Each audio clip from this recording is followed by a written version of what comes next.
hors-série consacrée à un appareil dont on a tous parlé récemment, c'est le Galaxy S7 de chez Samsung.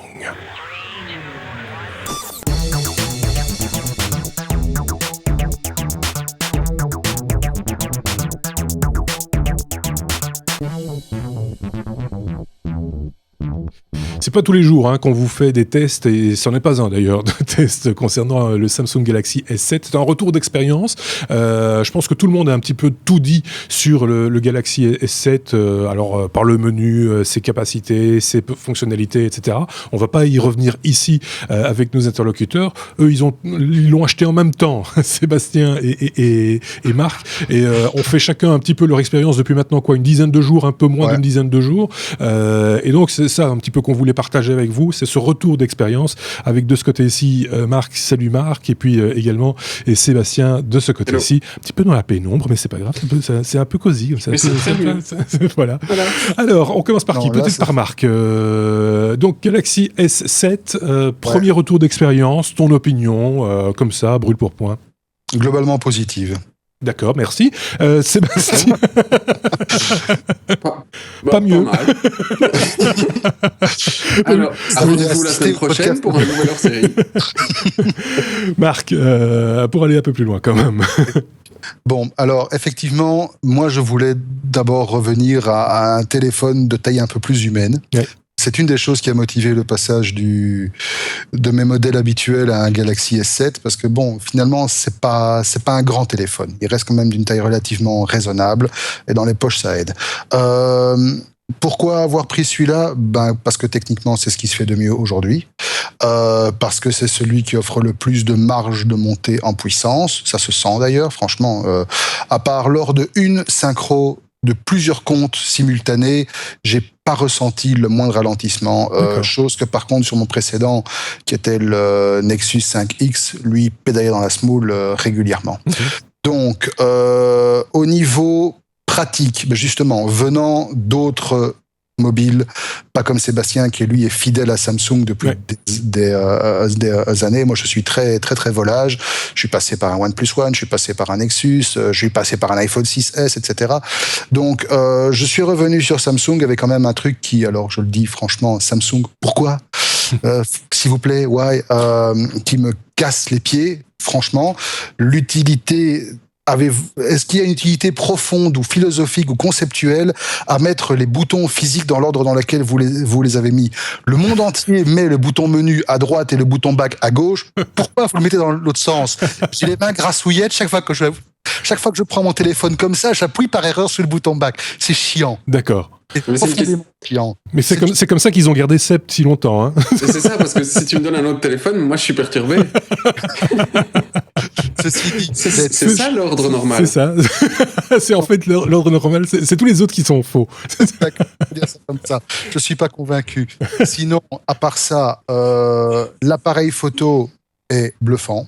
Alors, franchement, pour avoir pris des photos avec pas mal d'appareils, le fait qu'ils aient diminué la résolution par rapport au SI, ils sont passés de 16 mégapixels à 12 mégapixels, mais ils ont augmenté la sensibilité, ils ont augmenté l'ouverture, même en très très basse lumière, je trouve que les photos donnent vachement bien, et surtout l'autofocus est instantané. D'accord. On peut vraiment s'en servir, on commence à pouvoir se servir de ce bidule comme d'un appareil photo dédié. C'est vraiment le temps de dégainer, voilà, clac, je prends de la photo, ça y est. Ouais. C'est assez bluffant. Sinon, pour le reste, en 10 jours, c'est un téléphone. C'est déjà pas mal. Ça le fait pas mal. Contrairement à ce que j'ai craint au début, la batterie tient très bien. Malgré une utilisation moins importante que celle de mon estimé associé, il n'est pas rare que je termine la journée avec plus de 70%. Sans forcément le recharger en cours de route. La charge rapide, c'est bien. C'est très, très bien. Pouvoir recharger tout son téléphone en moins d'une heure, c'est chouette. La charge rapide sans fil, c'est encore mieux. Ça, c'est un truc qui manquait beaucoup. Donc, rien que pour ça, je suis content de l'avoir acheté aussi. Et sinon, pour le reste, TouchWiz c'est toujours aussi merdique, ça je le dirai jamais. Et donc, comme sur tous mes téléphones Android, la première chose que j'ai fait, c'est d'installer Nova Launcher, sur lequel je suis habitué, j'ai mes marques, et qui me permet de restaurer mon téléphone en 2 clics, grosso modo. Ça aussi, c'est un petit peu l'avantage là pour le coup d'Android, pas de Samsung, mais de pouvoir se faire un petit peu son setup, quoi, comme en informatique de manière générale. Ça, c'est l'opinion de quelqu'un qui n'avait pas touché un Samsung depuis très longtemps. Depuis le S3, en fait. Depuis le S3. L'opinion de quelqu'un qui est passé du S3 au S4, au S5, au S6, maintenant est passé au S7. Je pense que j'ai pas acheté le 4, je suis pas sûr. Il est même plus sûr. Mais 5, 6, 7, oui. 5, 6, 7 quand même. Hein, donc, 5, 6, 7, c'est sûr, et le 2, c'était sûr. Après, j'ai un doute, mais on s'en fout. En boutade et à l'annonce de sortie du 7, tu avais montré ton 6 en disant, ben voilà, c'est le même. Est-ce que c'est le cas? Alors, oui et non. Si on le prend de face, c'est exactement le même téléphone. Si on le prend de dos, parce que je suis pas fan du Edge, voilà, pour une raison, c'est purement personnel, hein, oui. peut-être que c'est très bien, mais j'ai pas encore réussi à m'y faire. Si on regarde l'arrière sur le S7 est quand même courbé, ce qu'ils avaient pas fait sur le 6. Le 6, quand tu voulais pas de Edge, il était vraiment plat. Ici, t'as plus le choix. L'arrière est quand même voilà, ondulé. C'est pas désagréable, mais voilà, c'est ce qui change visuellement entre les deux. Et évidemment, l'appareil photo qui est beaucoup moins épais que sur le précédent. Mais ça, on l'a lu partout ailleurs. Alors, je voudrais quand même juste répondre à 2-3 points sur Marc, parce qu'il trouve que c'est génial leur chargement sans fil. Effectivement, c'est quelque chose qui m'a séduit sur le Samsung et qui se fait depuis très longtemps quand même chez eux par rapport à d'autres. Malheureusement, ils supportent pas la toute dernière norme sur celle-ci. Ils sont empressés de sortir leur téléphone plutôt que de supporter, je sais plus comment elle s'appelait, mais il y a une norme qui vient de sortir qui était un petit peu plus rapide pour le chargement sans fil. Donc voilà, il y en a d'autres qui vont sortir qui seront encore meilleurs dans les semaines à venir sur leur chargement. Mais ici, c'est déjà très acceptable, ça va extrêmement vite. Ça va plus vite que pour moi, au niveau charge que le précédent, alors qu'on est sur la même spécification. Hein. Sur le S6 et le S7, ils utilisent les mêmes chips et les mêmes méthodes pour leur chargement, mais la batterie tient mieux le coup que sur le S6, nettement mieux, et se recharge beaucoup plus vite aussi. Il était pas rare que, en général c'est une question d'habitude, mais moi je sors de mon lit, je dis d'abord quelques broles, et puis je vais à la douche, et en général le temps que je décide à sortir de mon lit, j'avais perdu 15% de batterie, et quand je reviens, il m'a tout cassé, je suis à 91% avant de commencer ma journée. Ici, le temps je fais exactement la même chose, hein. Je me lève pas plus vite avec un S7 et donc ça n'a aucun impact malheureusement, mais quand je le reprends après ma douche, je vous assure, je reste pas plus longtemps dans ma douche, j'ai de nouveau 100%. Donc il y a quelque chose qui a changé. Je pense que c'est le téléphone, il doit se recharger plus vite, mais c'est absolument pas scientifique, hein. C'est vraiment juste une impression là-dessus. Je peux vous dire, il y a deux choses. Et à la fin de la journée, à la fin de la journée, je suis toujours à 100% parce que j'ai un rechargement sans fil qui est au bureau, genre de etc. tablette sur le bureau, donc je suis toujours à 100%. Et comme tu es assez, tu restes souvent au bureau, tu es moins en déplacement que Marc par exemple, qui lui se déplace plus. Toujours chez lui. Mais il le charge jamais. C'est le contraire, c'est lui qui bouge tout le temps. Mais en bagnole, je le charge, etc. Il est mignon, ce petit couple. Mais non, il y a quelques autres trucs quand même. Alors, je trouve le téléphone. Alors, c'est très bien qu'ils aient ramené la carte la micro SD, donc je suis content de l'avoir récupérée. Un content mitigé parce que franchement, mes 64 Go sur le précédent, je m'en foutais. Il m'avait jamais dit que j'avais dépassé mon quota. Mais je suis pas un grand utilisateur de photos sur le mobile, donc effectivement, c'est pas un problème pour moi. Alors ici, c'est très bien. On peut remettre donc cette fameuse carte SD, mais du coup, c'est au détriment des modèles disponibles. On n'a plus qu'une version 32 Go. D'accord. Et malheureusement, Samsung n'a pas décidé de supporter l'adaptable storage sur tout ce qui est ici ce fameux S7. Marc n'est pas d'accord. Oui, alors il y a des hacks pour le faire, etc. Mais c'est pas de base. Hack, tu parles. Il y a 2 commandes ADB à taper et puis c'est bon, quoi. Voilà. Samsung l'a pas prévu de base. Oui. Je trouve que pour moi c'est un manquement de leur part parce que voilà, ils auraient dû le faire. Et donc t'es couillonné et tout ne se met pas non plus sur la carte SD. Donc 32 Go, je trouve que c'est un peu ras de nos jours. Alors que la version précédente, ils avaient pour rappel, je pense, 32, 64 et 128. Et je m'étais arrêté à la 64. Et donc voilà, là je trouve que c'est vraiment très couillon. Ils sont arrêtés au minimum 32 Go aujourd'hui. Pour un téléphone de ce prix-là, ils auraient pu taper au moins 64, voire 128 de nos jours, quoi. Donc là, je trouve qu'ils ont été un peu ras. Ça, c'était un autre point au niveau du fait est-ce qu'il va plus vite ou non? Oui, il va certainement plus vite que le précédent. Je trouve pas que ce soit transcendant parce que le précédent, le S6, était quand même déjà extrêmement fluide.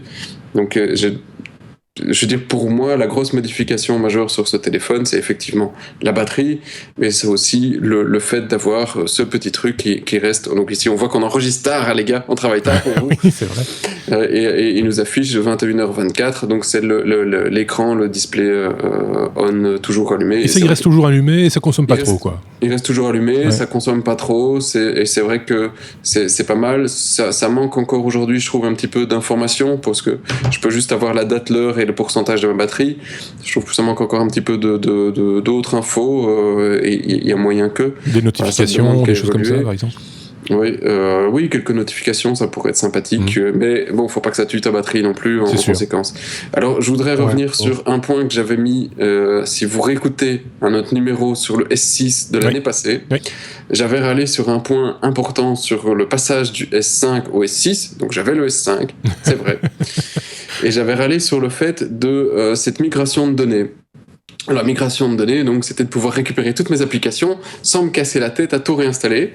Et à l'époque, c'était, tu prends ton téléphone, c'était ton S5, ton S6, tu les colles, et ça fait jblung, et ça passait toutes les informations.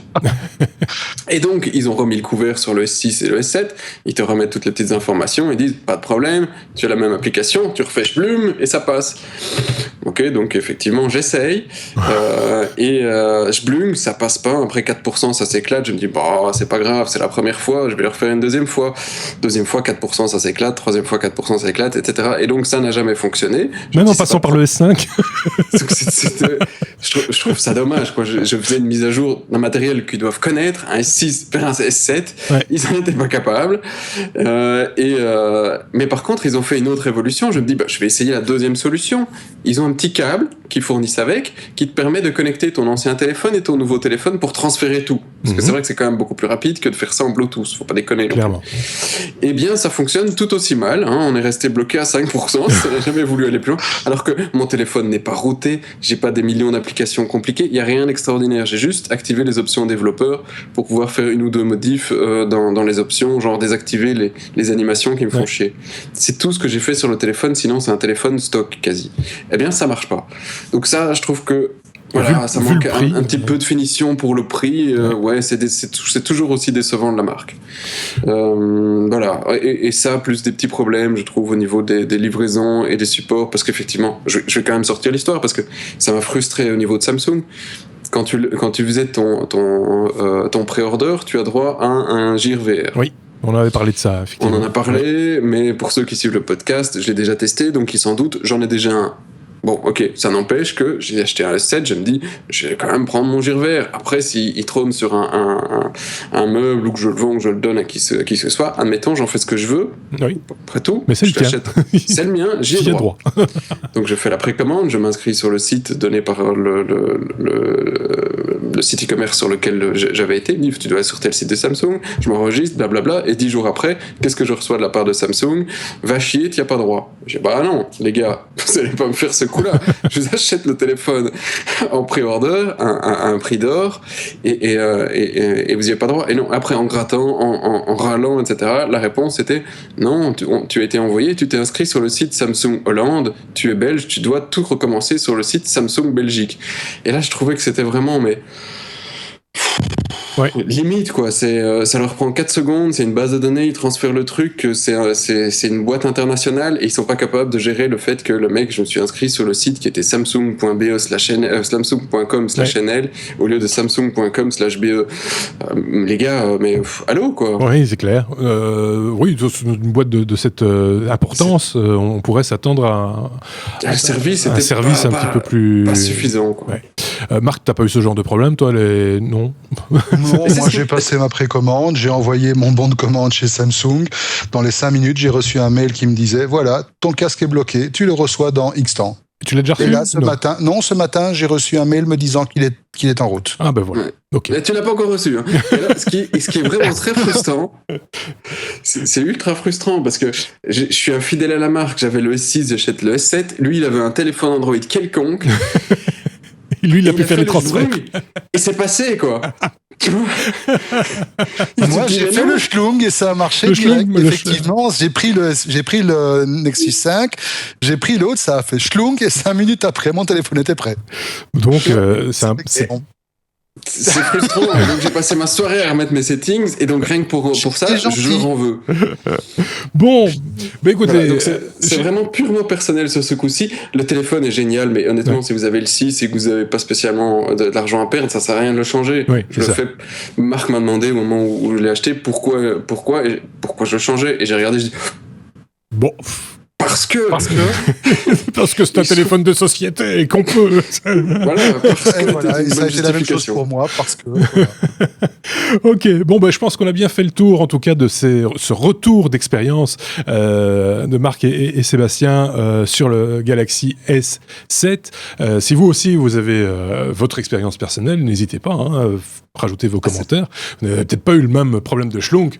Bon, ceci dit, il y en a 1 sur 2 qui ont le problème de schlunk. Donc, ça ne fait toujours que 50%. Donc, on va voir. Faisons un sondage. Avez-vous un problème de schlunk? Je peux Contre les problèmes de schlong, j'ai petite pilule bleue très efficace. Sébastien, un truc à rajouter. Il y a encore un autre truc qui me casse la tête, mais alors c'est vraiment dans TouchWiz. Pourtant, il était à l'article de la mort il y a 10 minutes, celui-ci. Hein. Oui. Pourtant, j'aime bien TouchWiz encore. Je faudrait que j'utilise depuis longtemps. J'aime bien leur folder, j'aime bien tout le bazar. Seulement sur Android Marshmallow, et donc il y a eu le même coup sur le S6. Alors, déjà, je suis désolé, je suis encore réallé un peu sur Samsung, mais je l'achète quand même. Hein. Oui. Donc les gars, faut faire quelque chose pour le prochain. Hein. Oui, il faut faire quelque chose pour le prochain, c'est ce qu'il écrit aussi. Oui, il faut faire quelque chose. Merci Google. Et donc, je trouvais qu'il y avait une hypocrisie incroyable, c'est que j'avais le S6, le S7 sortait le mardi matin, la vente officielle, et le S6 a reçu la mise à jour le lundi à 23h. Donc là, tu te dis... On se fout un peu de notre gueule chez Samsung. Samsung est connu pour avoir des cycles d'update extrêmement longs. Oui, extrêmement longs. Le lundi soir, alors que l'autre sort le mardi matin, c'est juste pour te dire où est-ce que j'annule mon pré-order, tu vois. Et alors, je l'ai quand même installé le lundi soir. Je me dis allez, je vais passer 1 heure pour le faire, même si je reçois l'autre demain matin, c'est pas grave, je vais faire le couillon. Et ils ont ajouté ce truc. Alors, je sais pas si on le voit à l'écran. Je pense que je suis un petit peu brûlé. Ouais, c'est un peu brûlé, oui. C'est un peu brûlé, mais on vous en fera une photo. C'est que il y a maintenant dans les folders, en plus de toutes les icônes habituelles, il y a toujours un plus pour que tu rajoutes une autre icône. Mais je veux pas rajouter d'icône. Je veux que ce plus dégage. Ça c'est le truc les mecs qui ont des tocs, tu dis mais je m'en fous de ce plus. Et maintenant t'as pas le choix, il est toujours là. Mais je suis pas le seul, il y en a plein d'autres qui disent mais dégage. C'est la plus mauvaise mise à jour de TouchWiz. Bon, avantage indéniable d'avoir un launcher custom comme Nova Launcher, voilà, par où tu fais ce que tu veux avec. Donc je pense qu'on a bien fait le tour de la question pour le coup sur le Samsung Galaxy S7 et vous avez entendu que les opinions sur Samsung vont toutes dans le même sens. Hein. C'est très personnel. C'est très personnel. Je pourrais vous parler de ma télévision, dont les fonctions disparaissent toutes les 2 semaines. Donc... Si tu veux, on peut faire une spéciale télé. J'ai des choses à dire sur Philips. J'ai des choses à dire sur Sony. On va faire. D'accord.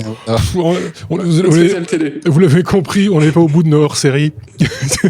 Il y a de la matière jusqu'à la fin de l'année au moins. Donc merci de nous avoir suivis. N'hésitez pas, les commentaires, blablabla, comme d'habitude. Vous êtes les bienvenus. Merci Sébastien. Merci également à Marc. Et à très bientôt à tous. Au revoir.